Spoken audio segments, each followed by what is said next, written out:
আশা করি এই 13 জনে নির্বাচিত হয়ে আমাদের 11 দলীয় ঐক্যের পক্ষ থেকে পার্লামেন্টে নারী প্রতিনিধিত্ব করবেন। বিভিন্ন পর্ব আছে, স্কোটিং আছে, ভৌতিক বরাদ্দ আছে, সব মিলিয়ে একটা পদ্ধতি আছে। তবে এখানে যেহেতু সরাসরি নির্বাচন নয়, আমাদের সংবিধানে যেভাবে বর্ণিত আছে সেই অনুযায়ী সংরক্ষিত আসনে মূলত ভোটার হচ্ছে পার্লামেন্ট মেম্বারগণ।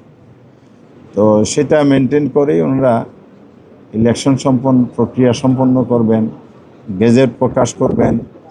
আমরা আশাবাদী হব নারী আসনে যে আমরা কম্বাইন্ড তালিকা সাবমিট করেছি এটার মধ্যে আর কোনো প্রতিদ্বন্দ্বী প্রার্থী থাকার সুযোগ নেই। এই 13টি আসন 13টি তালিকার ভিত্তিতে ওনারা এখানে বিনা প্রতিদ্বন্দ্বিতায় নির্বাচিত হওয়ার কথা। আমরা আশা করি সেভাবে নির্বাচনের ফলাফল আসবে। নন ইনভার্টার এসির দামে ঘরে আনুন বিদ্যুৎ সাশ্রয়ী ইনভার্টার এসি। এখন 1.5 ton my one inverter AC মাত্র 48,900 টাকা পাওয়া যাচ্ছে মিনিস্টার শোরুমে। তো এই ব্যাপারে আমরা কমিশনের সাথে আলাপ সেভাবেই হয়েছে এবং নির্বাচন যেহেতু সরাসরি হয়ে গেছে, পার্লামেন্ট চলছে এবং টাইমলি যদি ওনারা পার্লামেন্টে যেতে পারেন তাহলে জাতির যে প্রত্যাশা এবং নারী সমাজের যে বিশেষ করে প্রত্যাশা নারী প্রতিনিধিত্ব, সেই জায়গাটাও আমরা মনে করি সঠিক সময়ে হবে। এই জন্য কমিশন যেন কোনো ধরনের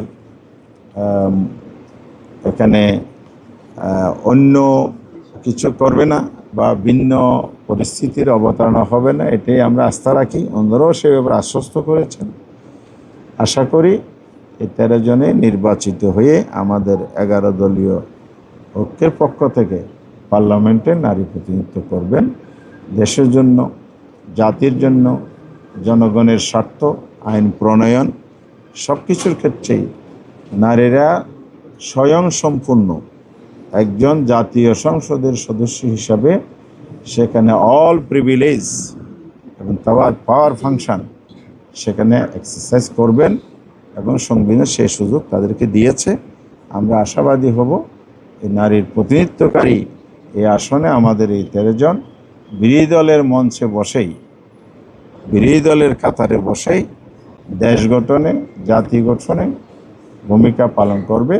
আর পার্লামেন্টে আমাদের যে রোল প্রিন্সিপাল আমরা ডিক্লেয়ার করেছি সেটা হচ্ছে সকল ন্যায়সম্মত কাজে, জনকল্যাণকর কাজে, দেশের স্বার্থে আমরা জনগণের সাথে ইতিবাচক ভূমিকা রাখব। এটা আমাদের বিরোধী দলের নেতা ডক্টর শফিকুর রহমান জনাতের আমির সাহেব তিনি এটা ঘোষণা করেছেন শুরুতেই। আর যদি সরকার ভুল পথে পরিচালিত হয়, কোনো অন্যায় সিদ্ধান্ত নেয়, জনবিরোধী গণবিরোধী সিদ্ধান্ত নেয়, সেক্ষেত্রে আমাদের অপরাপর বিরোধী দলীয় সদস্যগণ যেমন সোচ্চার থাকবে, ভূমিকা পালন করবে, আমাদের নারী সদস্যগণই একসাথে বিরোধী দলের সাথে যুক্ত হয়ে 77-এর সাথে 13 জন যুক্ত হয়ে 90 জন বিরোধী দলীয় সদস্য একসাথে ভূমিকা পালন করবে। এ প্রত্যাশা আমরা রাখছি। ইনশাআল্লাহ আমরা 11 দল একসাথে আন্দোলন করেছি, একসাথে আমরা নির্বাচন করেছি, একসাথে আমরা বিরোধী দলের যে কাঠামো আপনারা দেখেছেন, বিরোধী দলের নেতা জামাতের আমির, আবার চিফ এনসিপির আহ্বায়ক। তো এভাবে আমরা বিরোধী দলের সংসদের ভিতরে আছি, সব কার্যক্রমে আমরা একসাথে ভূমিকা রাখছি। আবার যেই ক্ষেত্রে প্রতিবাদ করার প্রয়োজন, রাজপথের ভূমিকা প্রয়োজন, সেই ক্ষেত্রেও আমরা একসাথে আছি, কর্মসূচি পালন করে যাচ্ছি।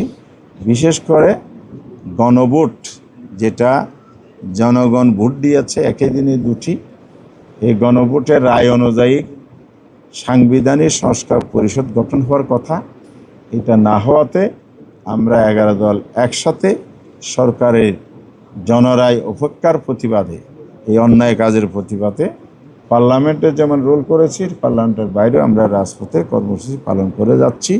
সে পরে আমরা সামনেও ভূমিকা রাখবো। এবার আপনাদের সহযোগিতা চাই।